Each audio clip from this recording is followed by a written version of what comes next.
Well, ibig sabihin, nagpo-fall flat yung accusations, for example, at the level po of the Senate, na pagka ang talagang ang lagi hong may problema yung pong mga congressional insertions. Ang sinasabi ho natin, hindi lang po mga congressional insertions yung may totoong problema.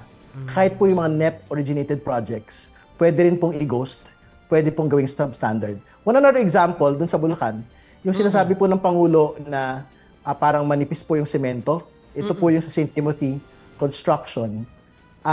Ito din po ay NEP-originated project. No? Hindi din po ito congressional insertion. So, ibig sabihin, in both types of projects, whether NEP-originated, congressional initiative originated, dapat po masili po natin lahat po ng tipo ng proyekto, particularly po yung implementation po nito. So, ang ibig sabihin nito, Congressman, hindi lang yung mga ilang lawmakers na kagaya nung lumalabas dun sa mga initial interviews, yung posibleng involve dito sa mga anomalies.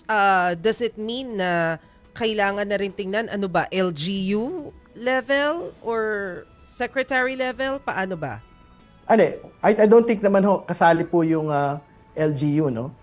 Dito po sa problema po ito. Pwede hong mangyari na talagang DPWH po yung may ultimate responsibility for this. At ibig sabihin, wala hong external factors na involved sa pag-ghost or pagkakaroon ng substandard NEP-originated projects. Kasi nga, hindi naman po kongresista hindi naman po senador.